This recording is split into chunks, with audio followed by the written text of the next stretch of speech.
یہ سٹوری ہمیں ہمارے ایک سبسکرائبر نے بھیجی ہے۔ اگر آپ بھی اپنی سٹوری ہمارے چینل پہ فیچر کروانا چاہتے ہیں تو ڈسکرپشن میں دیے گئے ای میل ایڈریس پہ آپ ہمیں اپنی سٹوری بھیج سکتے ہیں۔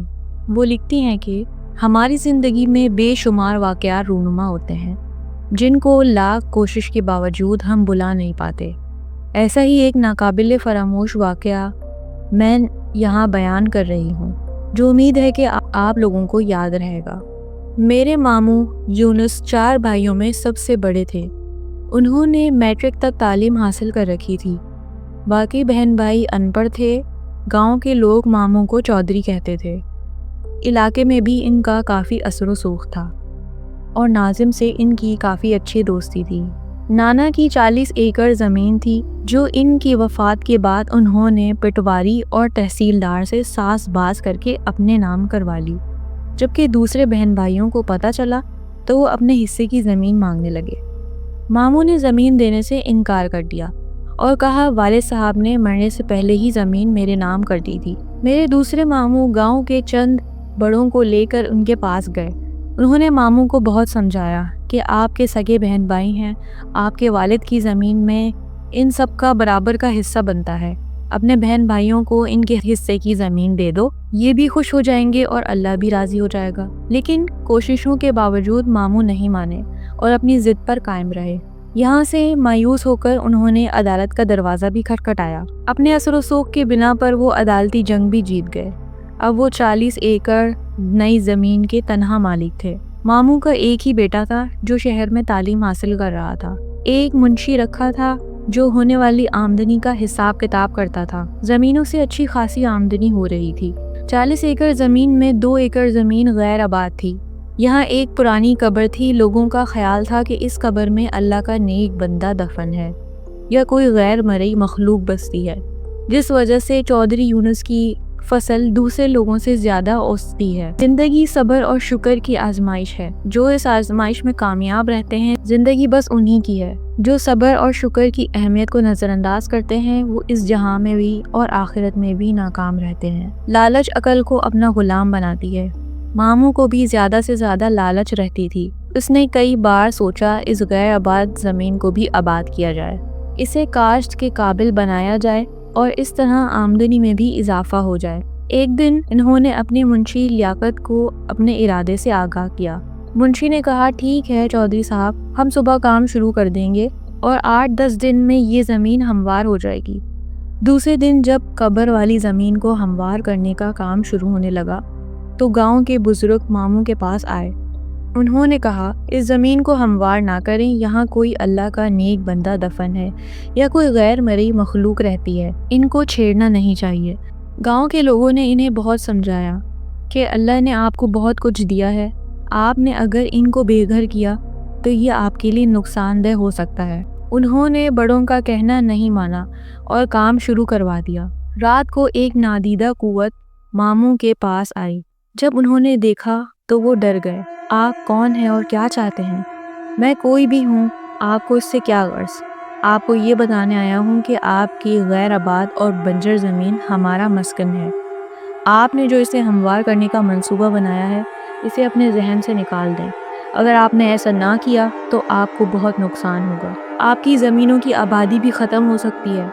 یہ کہہ کر وہ گھر سے نکل گیا اور فضا میں تحلیل ہو کر ماموں کی نگاہوں سے اوجھل ہو گیا۔ صبح ماموں نے منشی کو اپنے پاس بلایا اور رات والا واقعہ سنایا اور اس زمین کو ہموار کرنے سے منع کر دیا۔ اسی طرح وقت گزرتا رہا۔ ایک دن ماموں کو فالج کا اٹیک ہوا اور وہ بستر پر ہو کر رہ گئے۔ زمینوں کی دیکھ بھال اب ان کے بس کا کام نہیں تھا۔ ان کا بیٹا حارث تعلیم ادھوری چھوڑ کر واپس گاؤں آ گیا۔ اب وہ زمینوں کی نگرانی کرتا تھا اور اپنے باپ کی طرح حارث نے بھی غیر آباد زمین کو ہموار کر کے اسے قابل کاشت بنانے کا ارادہ کر لیا۔ اس سلسلے میں جب اس نے منشی سے بات کی تو اس نے کہا پہلے بڑے چودھری سے بات کر لیں، انہوں نے یہ زمین آباد کرنے سے منع کیا ہے۔ حارث نے اپنے والد صاحب سے بات کی اور ماموں نے اسے بتایا یہاں غیر مرئی مخلوق رہتی ہے اور اپنے ساتھ پیش آنے والے واقعات بھی اس کو سنائے۔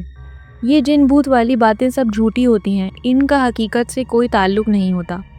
ہم نے اپنی زمین آباد کرنی ہے، کسی کی زمین پر قبضہ تو نہیں کر رہے جو ہمارا نقصان ہوگا؟ اگر یہاں نادیدہ قوتیں یا جن بھوت وغیرہ رہتے ہیں تو وہ کہیں دوسری جگہ جا کر آباد ہو جائیں گے۔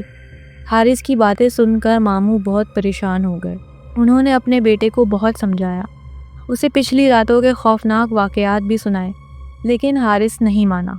اس کے ذہن میں صرف ایک ہی ضد بیٹھ گئی کہ یہ زمین میرے باپ دادا کی نشانی ہے اور اب وقت آ گیا ہے کہ اسے آباد کر کے اپنا نام بنایا جائے۔ چند دن بعد حارث نے پورے گاؤں میں مزدور اکٹھا کیے، ٹریکٹر اور بڑی مشینیں بلوائیں اور ایک صبح سورج نکلنے سے پہلے ہی کام شروع کر دیا۔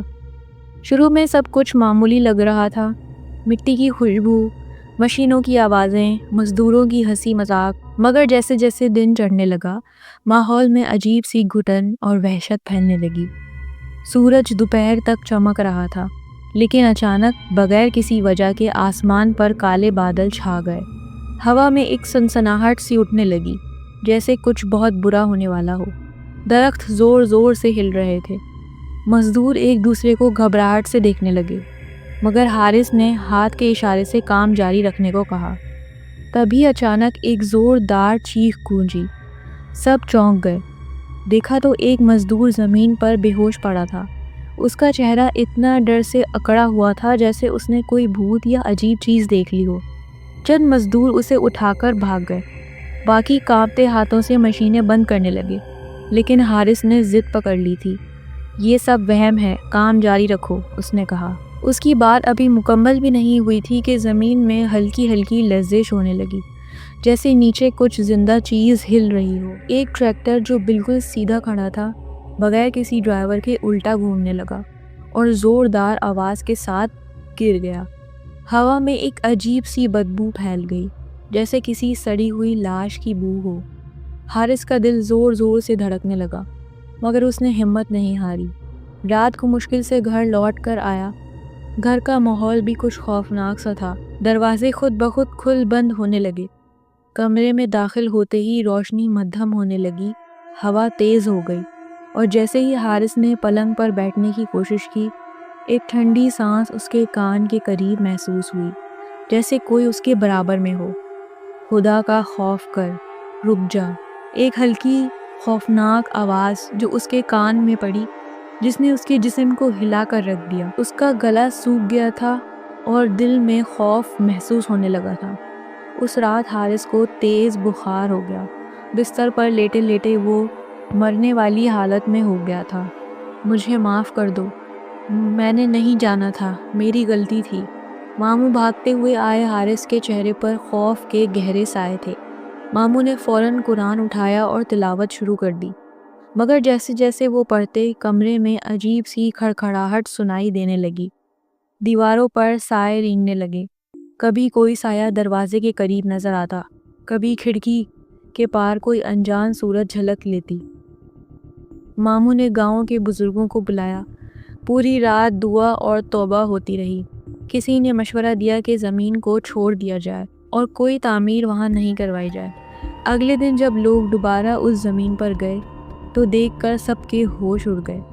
جہاں کل مشینوں نے زمین کو چٹان جیسا صاف کر دیا تھا، وہاں آج پھر سے جنگلی جھاڑیاں، خاردار پودے اور کھردری مٹی اگ چکی تھی، جیسے زمین خود کو دوبارہ اپنی اصلی حالت میں لے آئی ہو۔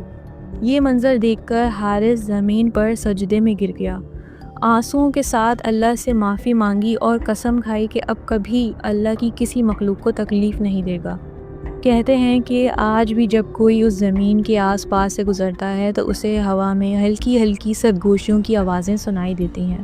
یہ تھی میری ماموں کی کہانی۔ امید ہے آپ اپنے چینل پہ اسے فیچر کریں گے۔ جی شکریہ آپ کا ہمیں کہانی بھیجنے کا۔ تو دوستو کیسی لگی آپ کو آج کی سٹوری؟ امید کرتے ہیں پسند آئی ہوگی۔ ویڈیو کو لائک کیے گا اور شیئر کریے گا، اور ہمارے چینل کو سبسکرائب کرنا مت بھولیے گا۔ نیکسٹ ویڈیو تک کے لیے اللہ حافظ۔